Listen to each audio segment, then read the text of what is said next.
Designing and implementing trash TMDLs in Maryland. So just a brief outline of my presentation. I'm going to give some background on trash TMDLs, and then I'm going to get more specific into Maryland trash and their impairment listings, and then our trash TMDL methodology. What I'm really excited to share today is some of the implementation efforts we have made in Maryland, and share those with you, hopefully generate some ideas for your state. And then, of course, we also have some challenges that we'll discuss at the end.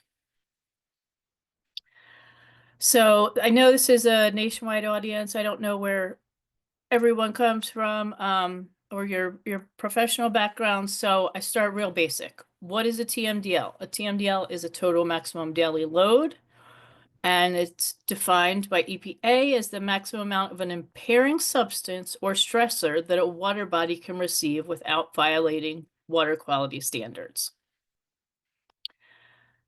And then why do we do TMDLs? Well, the Clean Water Act instructs that each state is responsible for listing impaired waters, called the 303D list, and now part of the integrated report in Maryland.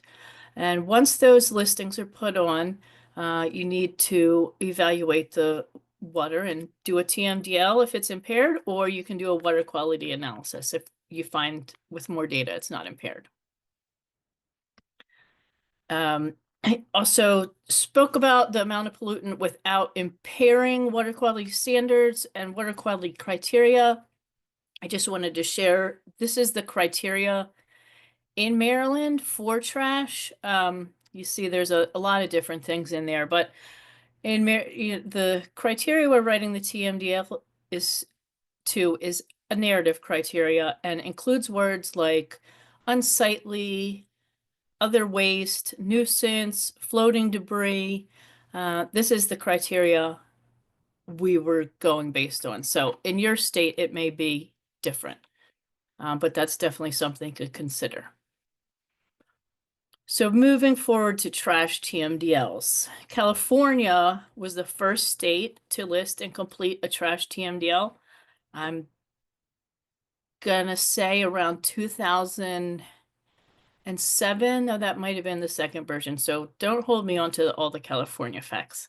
What I can say is the Anacostia River watershed was listed for trash in 2006. That year we had a combined list, so it was 2006, 2008.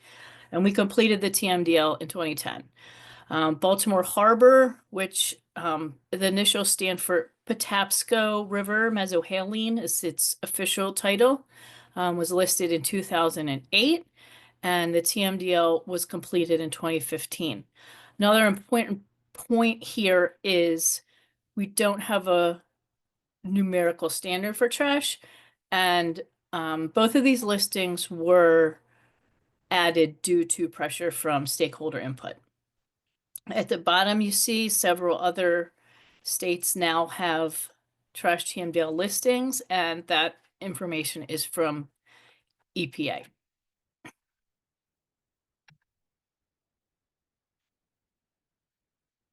Just wanted, again, since I know this is a national webinar, wanted to show a little bit of Maryland.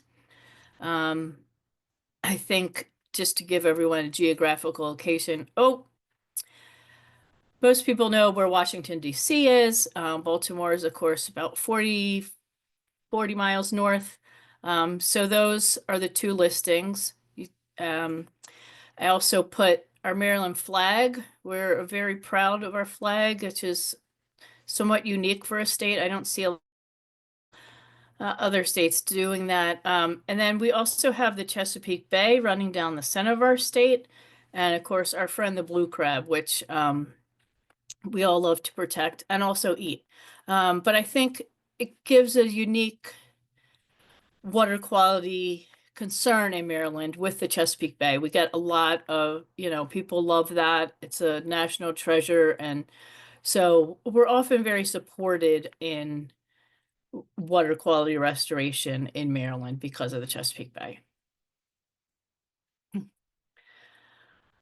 So a little more about our listings. And again, a lot of this information, I'm just letting you know what we did, hopefully to generate ideas that you might take back to your state. I'm not saying one is better than the other. Certainly one might be applicable to your state and one may not be.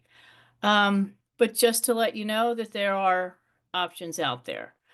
In general, TMDL in Maryland are done at the 8-digit watershed scale. We have our own specific Maryland scale, but it's similar in size to, a 8-digit HUC, but they don't match up exactly. So for the Anacostia, which is in Prince George's and Montgomery County, Maryland, and also the District of Columbia, 3 segments were listed. There's a non-tidal portion in Maryland, a tidal portion in Maryland, and also different segments in DC. So we listed that whole land area watershed. For Baltimore Harbor, we did it a little differently, again, based on the stakeholder data that we received. The impairment is actually listed as a shoreline. And then we worked on the TMDL based on the drainage area that goes to that shoreline. So just two different kind of things that we did for listings. Methodology, sorry, this is a super boring slide. A lot of people I'm sure do this same TMDL thing. We did have stakeholder data. Most of it was visual, so we did some actual numerical monitoring, and I'll talk about that on the next slide. From that, we calculated a loading rate per land use type, and then calculated our baseline load on the total acres of the watersheds we were interested in. So monitoring, this is where it gets fun, and this is where the pictures come in. Trash monitoring is not pretty. It's actually disgusting. But here are different, again, just to show a couple different types of monitoring, which may be applicable to you or you might want to consider. Here we put a chain link fence across this stream reach, and that captured the trash. And then it was collected and sorted and weighed. We did all kinds of statistics on what types of trash and what's the most prevalent type of trash and so on and so forth. Another less common is this net. We have a few stormwater drains that are netted to prevent trash from getting into the water. So that was another type of capture device. Basically, we're capturing the trash and then measuring it.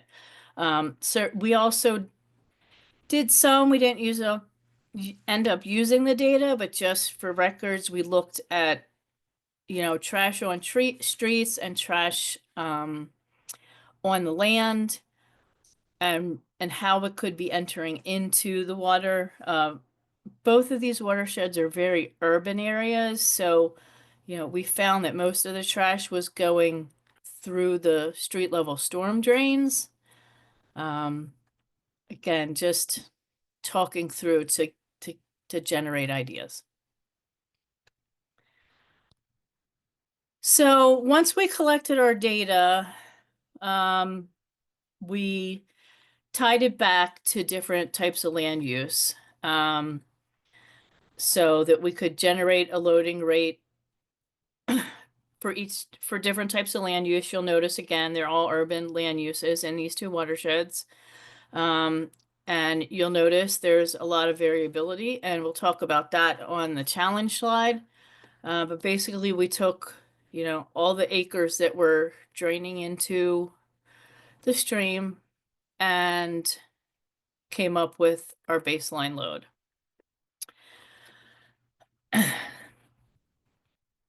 The next step after we have our baseline is to define our TMDL.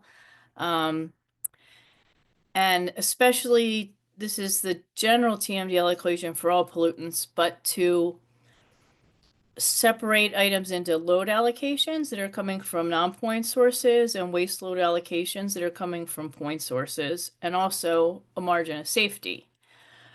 So this is going to be important, especially the non-point source and the point sources, because yeah, in terms of point sources, you have permits that often have permits that can help you address the waste load allocation.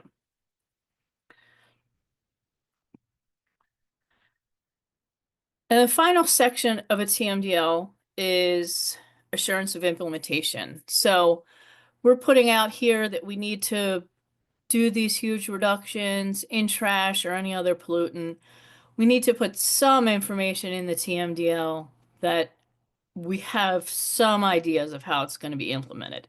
Now, I know in some other states, the implementation plan is required in the TMDL. We do not do that in Maryland. We do that through the municipal permit. So this was, just a general overview of our assurance of implementation. Being in urban areas, again, this may not apply in your state, but we do have the municipal separate stormwater permits, which do require TMDL implementation plans. In these two watersheds, we also had a lot of stakeholder interest. The Anacostia River and the Potomac that it flows into are both in the DC area. So because of, that's the federal government area, we got a lot of attention there. And then in Maryland in particular, Baltimore is one of our biggest cities, and there's a lot of stakeholder participation and planning done in there. Here are some examples, and I'll get into those later, of actual efforts that municipalities plan to take, because, just to be clear, the state writes the TMDL, but the municipalities are in charge of the implementation. So obviously street sweeping, if you're removing the trash before it goes through a storm drain, there you go. You can also put devices in the storm drains to capture the trash and then clean those out.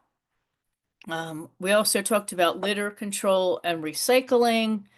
That's one of the interesting things about trash is that there are anti-littering laws in all 50 states, which are rarely enforced. And so it doesn't really, the issue is being addressed at the water level.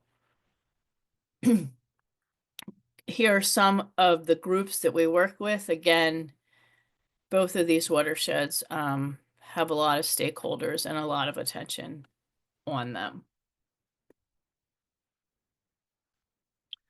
So now I'm going to go into what I think is the fun part. We had these TMDL approved for some time now, and we did get a lot of implementation efforts and a lot of unique ideas from the municipalities to actually implement this TMDL. So there's a couple of different things, and I'll give an example of each one of those. So for in-stream collection, this is an item called Bandalong. I've put the website at the bottom. It is a private company based out of Australia originally, I think. But basically you boom off a width of stream, then you have a cage that all the litter flows into, you collect that so it's not going downstream, and then someone needs to come and remove that. So a little bit cooler than that, I guess, in my opinion. I'm a Baltimore City resident, and this is what they did in Baltimore City. There's a company called Clearwater Mills. They designed a trash wheel as opposed to just having a cage in the water. So a conveyor runs up the center and the trash is disposed in the back into a dumpster. And the conveyor is powered by the flow of the water. So originally, this thing just looked like a big piece of equipment, but somebody at some point decided, let's put googly eyes on it. I can't tell you why, but it took off like crazy. We now have 4 or 5 trash wheels in Baltimore. Mr. Trash Wheel has his own website. He has his own beers. It's just become a social media phenomenon in Baltimore City and the surrounding areas. So, you know, just something to think of when you're doing your implementation. You never know where it's going to go. You know, you start with a piece of equipment and um, end up with an overnight sensation. Just also to talk about this is, and there's another slide about that, but this initial trash wheel was funded by a private organization called the Baltimore Waterfront Partnership, which promotes businesses in the Baltimore Harbor area. Obviously, this gentleman at Clearwater Mills had a lot to do with it. But yeah, so talk a little bit later about, in terms of implementation, public-private partnerships. Another aspect of trash implementation was always education and outreach. Obviously, our goal is to stop the littering or reduce the littering at least. That's going to reduce the amount of trash in the waterway. So this was a campaign that was developed for Montgomery and Prince George's counties, which is the Anacostia Watershed, the Alice Ferguson Foundation, was sponsored by the counties to do this. So they did a lot of research. I don't know about marketing research, but apparently that's a thing. And they came up with the impact of trash and kids. There are several different pictures, but this is just one. Like, you would not let your kid play in a playground that's full of trash, and you shouldn't have to recreate in a water body that's full of trash either. Another campaign for the Baltimore Harbor TMDL. This is out of Baltimore County. A lot of the municipalities come up with catchy names for things. This one is Clean Green, Baltimore County. As I mentioned before, we love our crabs in Maryland. If you put a crab on anything, you're going to grab someone's attention. You put a crab or a state flag, people pay attention. So that's one ad. And then this is actually, they've put this sign on all their city street trash, I'm sorry, the county street trash cans. I don't know where Litterzilla came from, but that was just another picture I found that I liked, that showed some things that they're doing. The next category kind of is technology. I thought this was really inventive. I don't know. I'm not a technology person, so maybe it's not that inventive. But in Prince George's County, they made an app for their litter program. And you can sign on, get an account, and go in and put trash cleanups that you do. So then the county can take this data, you know, and see how much trash is being cleaned up. I did not find a picture of it to steal off the internet, but there's also a mapping aspect of this. So when you put your data in, then people can go and see where cleanups are being done throughout the county. I think they also have a second one that you can report trash that needs to be cleaned up, like illegal dumping. You know, we have a similar system in in Baltimore City with, reporting things that need to be cleaned up by the city, but I think this is the first time I saw an app that was really dealing with this. So I think that was pretty unique on their part.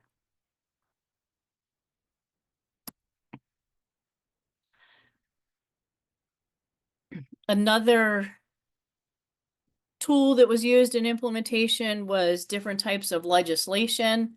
I'm sure that saying no to plastic bags is common around the country now, but we do have bag laws in different counties. I'm embarrassed to say I don't remember if it's gone statewide, but plastic bags, and also styrofoam, we have reduction legislation for both of those.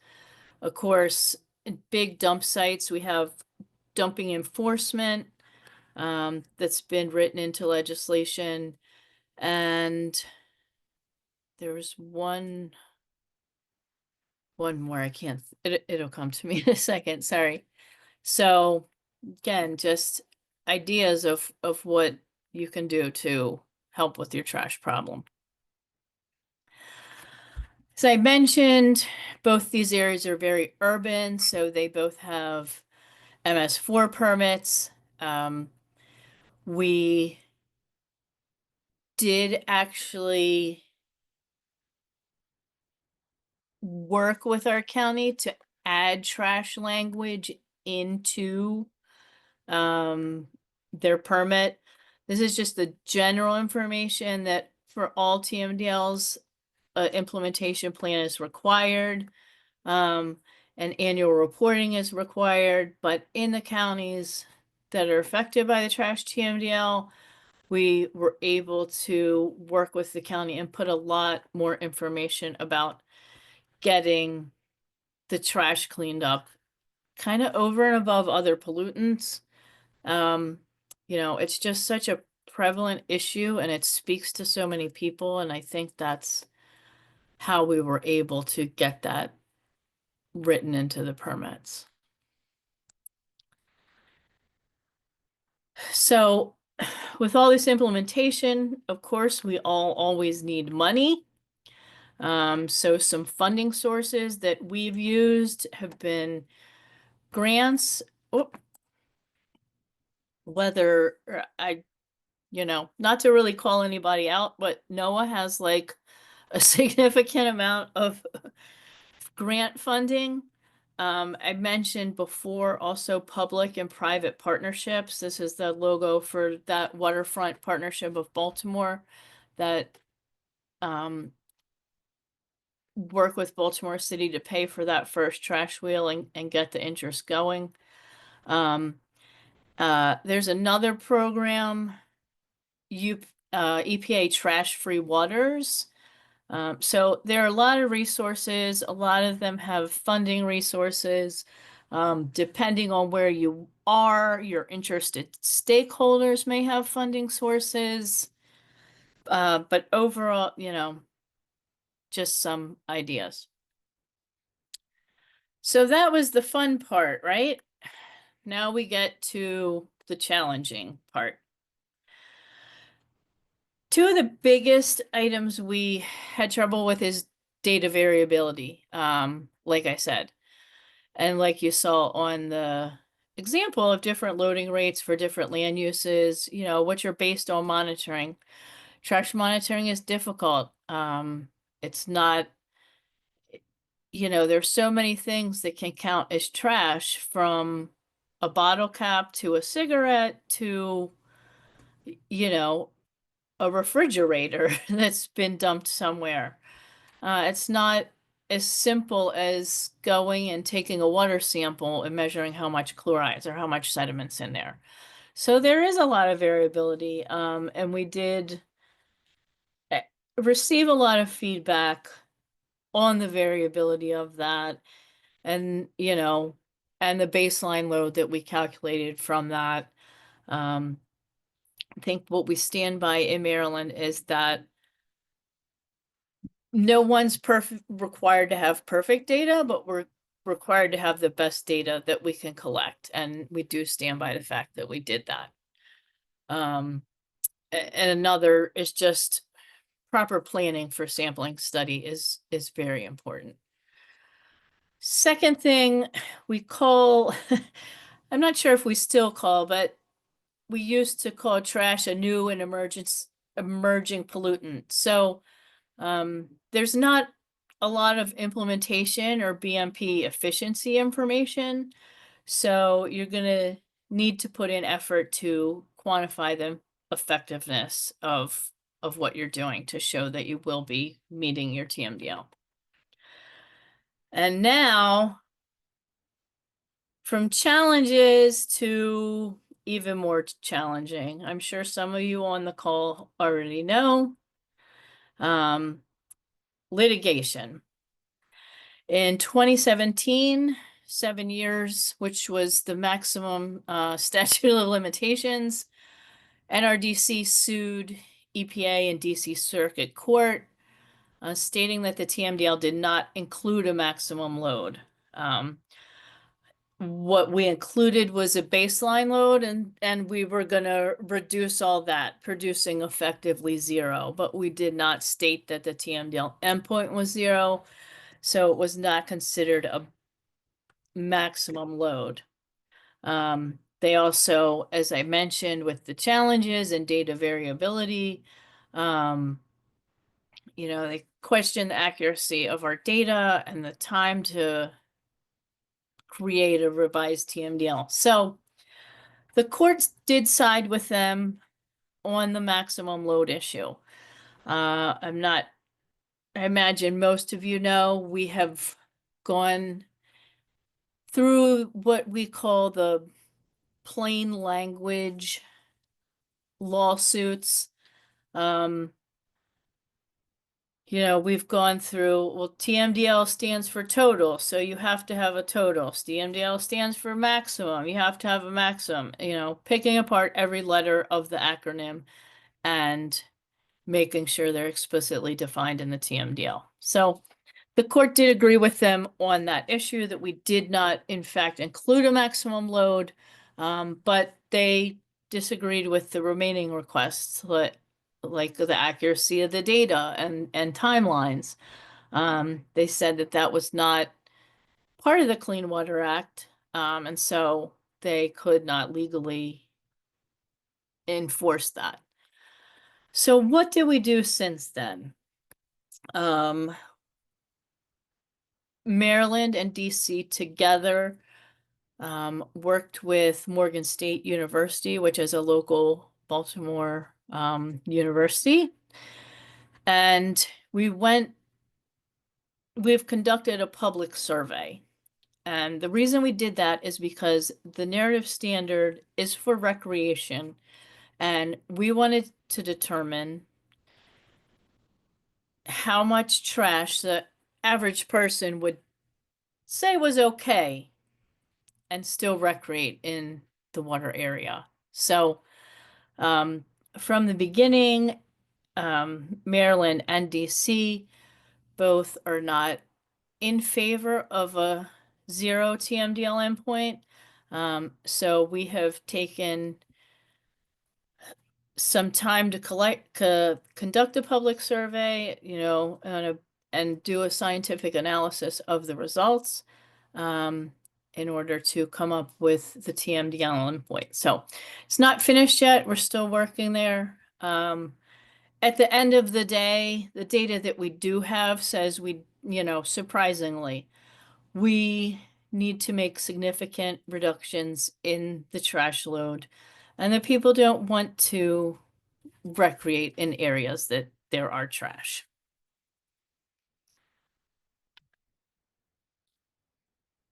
So that's the end of my presentation.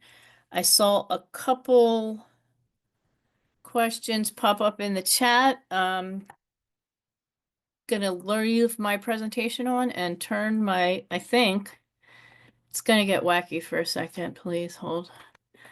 In order to get back to my Zoom and turn my video on, I have to close that. And Okay. this is Beth Ann. I'm going to try to help with the questions because Some of them actually came just to me and some of them went to everyone. So I think if it's all right, I'll ask you the ones that I've got and make sure we get them all. Great.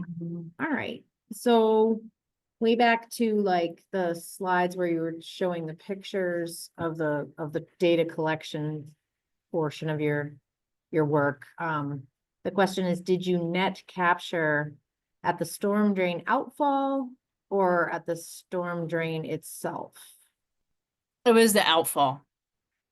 Yeah. And some of that, again, just presenting challenges and presenting ideas, you know, finding these spots to monitor is also a challenge.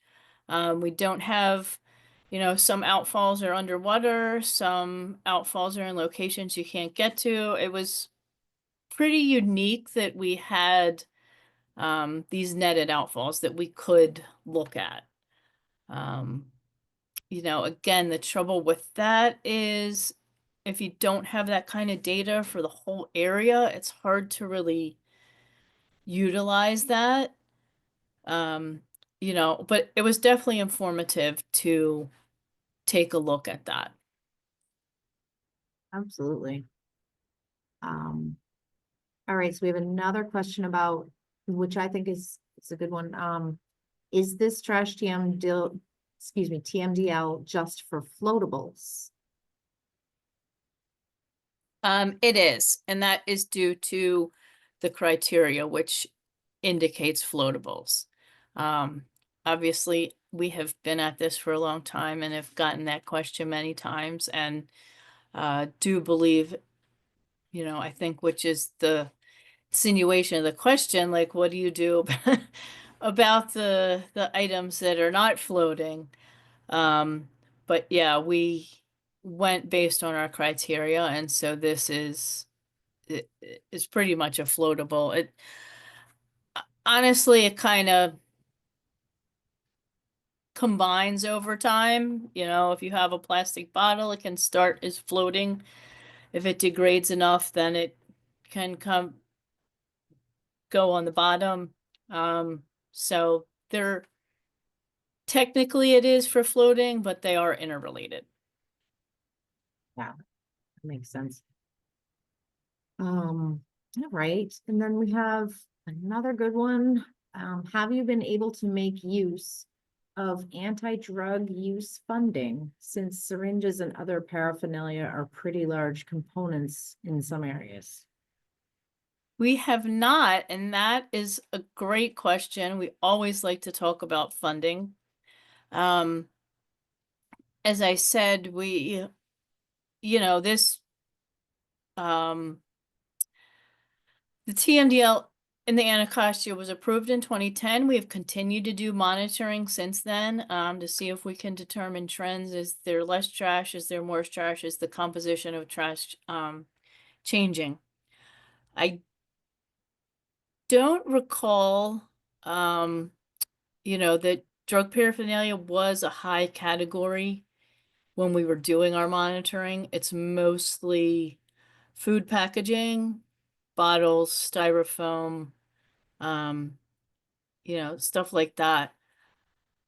What was interesting that I would add is after the pandemic and everyone was wearing their masks and gloves, we did do not necessarily a scientific study, but it was also asked of us, like, hey, with this pandemic, are you seeing more masks and gloves in your trash stream? So, I mean, I think the answer was obviously yes. We all saw what a problem that was with people just throwing, you know, going to their car and getting that stupid mask off and just throwing it on the ground. So, but that's definitely an interesting funding source and definitely a way to think out of the box. So I like that.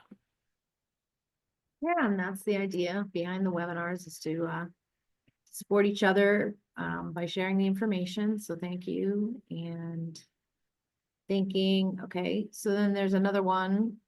We have a few more. Um, did you treat the woody debris collected by the various cleanup devices as trash in the TMDL, or was it not able to be separately quantified? So we did separate, and that is a huge factor. I went through this presentation with Beth yesterday, talked a little bit about different concepts, but one of the concept, and I didn't talk about it as much as she asked me probably, but the difference is in what can be done in California and what can be done in Maryland. And one of those debris worked as extremely hard on separating out the organic debris and just getting the actual trash, and creating the loads from that. But that is a big problem in the East Coast and probably other other. So yes, you know, and that's what Beth suggested I talk a little bit about. In California, they can do other things and they can have different implementations than we can in Maryland, because just, we're finding when you're capturing stream flow that, yeah, I mean, close to 90% of it is going to be organic debris, and we don't want to count that as a trash load. We experience the same thing in our street sweeping loads as well, your street sweeper is running around and collecting everything that's there, and but how much actual trash is in there? Because the vast majority is organic, and we do not want to count that. So I hope that answers the question. I got a little distracted when my screen dropped. Sorry. No worries. I think that was good.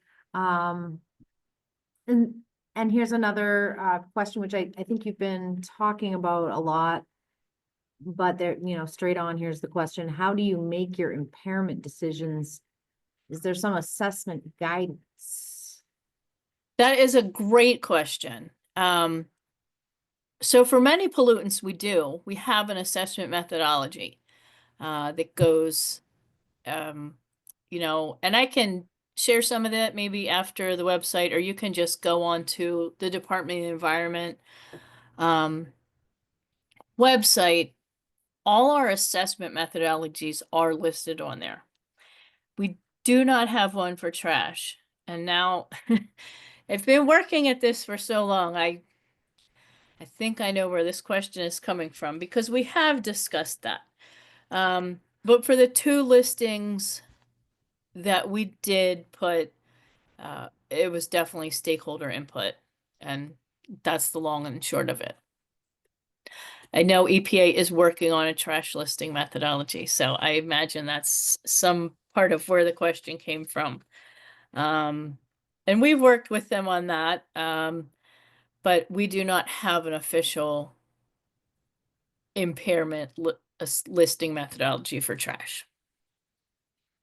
Okay. And then there's just a related kind of a comment back to the to the drug funding. That someone is commenting, they found way back in the day that at least in some of the harbors, the biggest component of captured trash or debris was the little plastic bags that held cocaine or other drugs. It's probably easier to capture hard plastic, as in syringes, than those tiny floating bags. Ha ha ha. That was. Yeah, I mean, we do not experience that. I haven't experienced that in the work we've done here. So that's kind of all I can say. That, I mean, honestly, it makes me think more of ocean debris and, syringes and stuff washing up on the shorelines of the beaches. But we have not experienced that as a large portion of our trash in Maryland. All right, so there's lots of good questions here, and we have time, so I think we'll just keep going if that's good. Absolutely. Great. Yeah, I guess I finished up a little quicker. Well, I mean, that's Sometimes when good. you present, you get a little nervous and start to talk faster. Yeah, they're really interested in your presentation. I can see that. Um, so this one is for you. Would you recommend other states take a TMDL approach to trash? Or are there other tools they should consider? So I don't have an official position from MDE. So as Beth gave her disclaimer at the beginning, I say that as well. Um, I think there's so many things you can do before you get to the TMDL. You know, part of the problem that is funding, um, you know, without a requirement to do it. But the TMDL has been very challenging for Maryland and for California. California's TMDL was also litigated. So it's not, and I think you can see the difficulty of that, that there haven't been more throughout the country. But everyone's worried about trash. Everyone wants to clean up trash.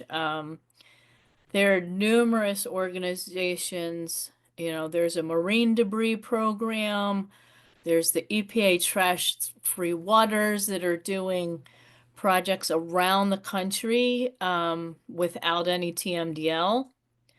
Uh, so just personally, that's where I would start.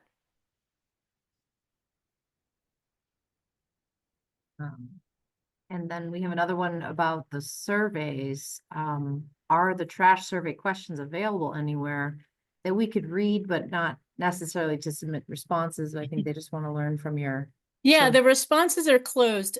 We're still finishing that project up, and so I don't have an official answer, but you're welcome. Maybe I should go to this slide with my email on it.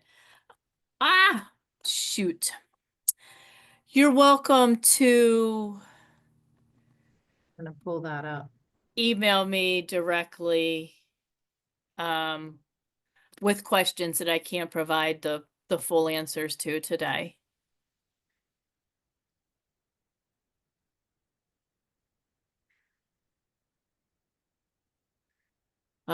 We certainly, you know, we're working with the District of Columbia, so that, you know, they've seen all the things, and honestly, EPA Region 3 has seen some of the work as well. We have not really uh, given that out publicly at this time, and I don't know if I don't have an answer right now if we will or not. I know we did discuss with Morgan State that they were interested in publishing this study, and we're still working out whether that's feasible or not.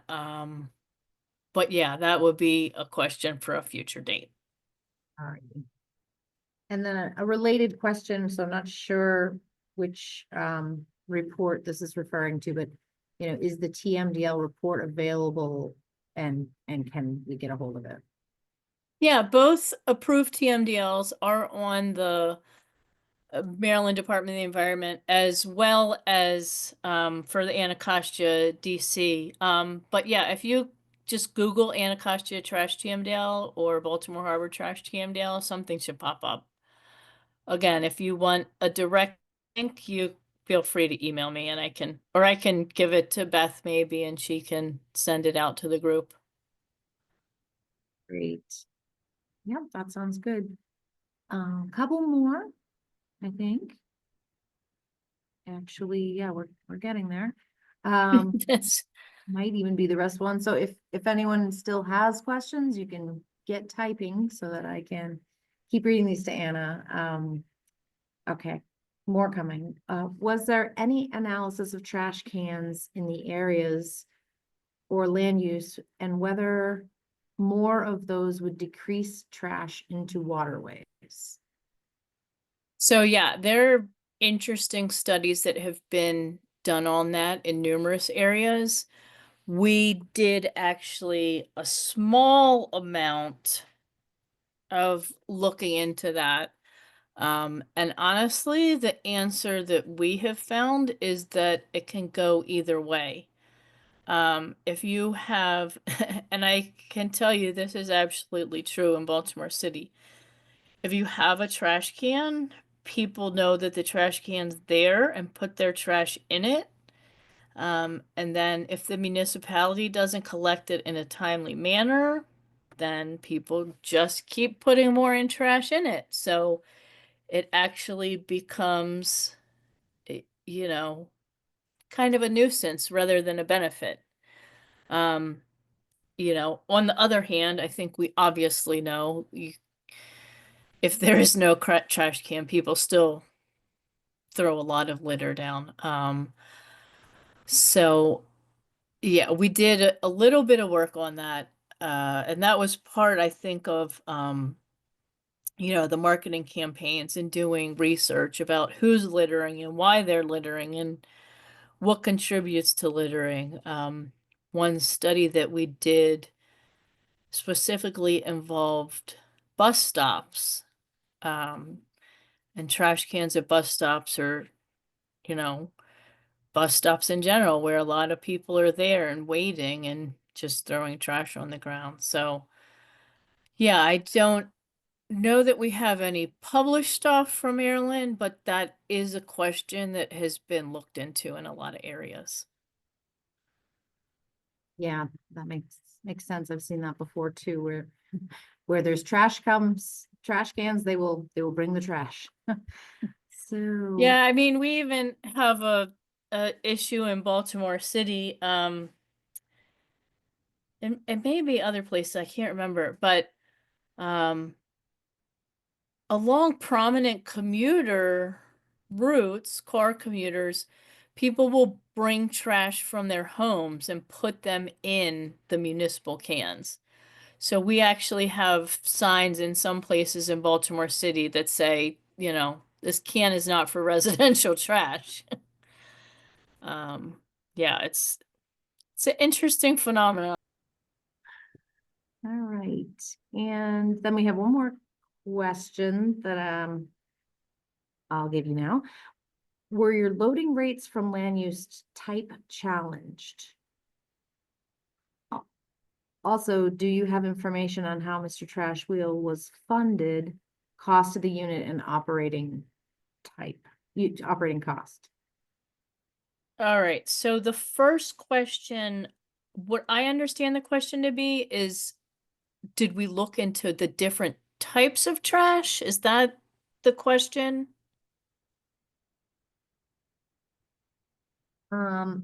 I will ask Frank to type whether or not you got that right, or we can bring you. Yeah, I heard something about type, and I didn't know if Um, that was a terminology I didn't know or if you meant the different types of trash. We can bring you off mute, Frank, here.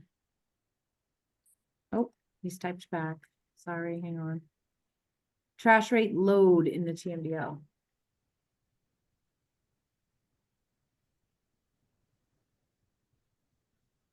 Yeah, I'm can still can you hear me? sorry.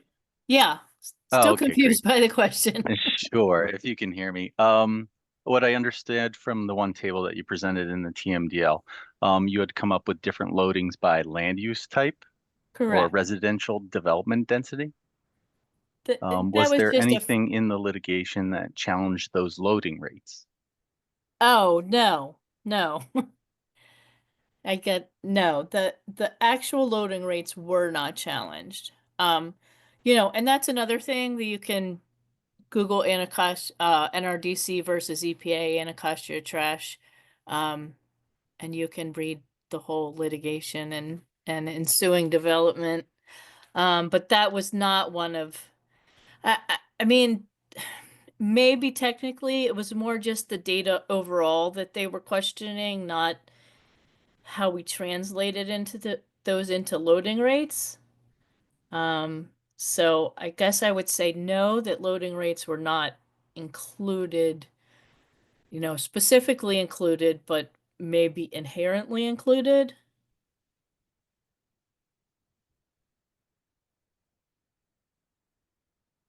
And then the second part of the question, or sorry, did somebody else have something to weigh in? I think related to that, someone was asking about how, could you review how you establish the loading rates? Yeah, we did the monitoring.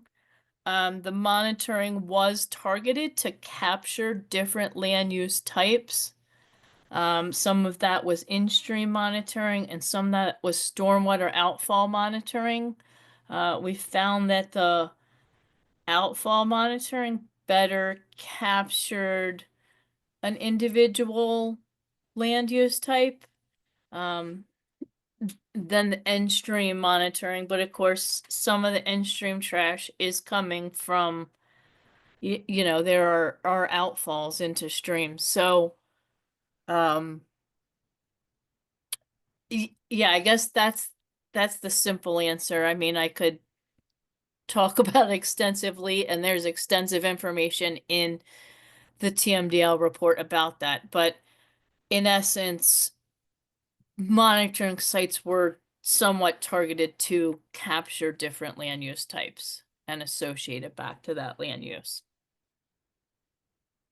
Great.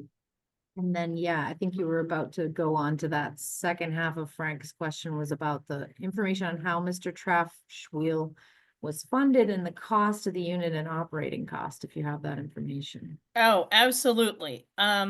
So I don't have any specific numbers, and honestly, I don't know where those numbers, who would have those numbers. What I can tell you is that, again, the first Mr. Trasho was sponsored by the Waterfront Partnership of Baltimore. As I said, the organization is different businesses that sit around the harbor or located near the harbor, that have interest in keeping the harbor clean so that people will come and spend money at their businesses, in short. Um, so that was the original funding source. Since the program has developed, and I should know better if there are 4 or 5, but there's definitely 4. Some of that cost has been transferred back to Baltimore City and Baltimore County. But yeah, I unfortunately I don't do much on dollar figures, just trash. All right, But good if luck. again, if you want to email me, I could dig up something, but I would really have to think of where to start that would have and be willing to share those dollar amounts. Okay, great. And then Ashley is following up with some more links to the NRDC versus EPA link for folks, and I'm feeling for additional questions. It seems like the chat has slowed down a little bit, but I wanted to give everyone, you know, another minute or two to get typing so that we can answer it. But I think this has been very, very interesting and very informative.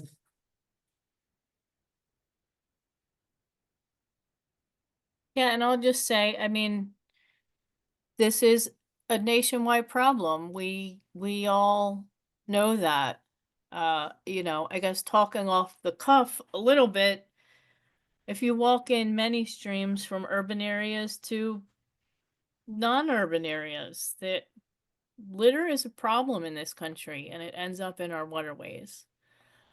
So see people paying attention to the issue. We don't have all the answers. We certainly are not saying please do exactly what we did in Maryland. We're just sharing our experiences of what we did, and especially the challenging part, because it does, you know, it takes a lot of work because litter is such a problem. Sure is. All right, and then we've got some info for the group in the chat. Region 7 helped fund 3 trash traps with a nonprofit in St. Louis via a grant. They will have some figures for time and expenses. Thank you, Jeanette.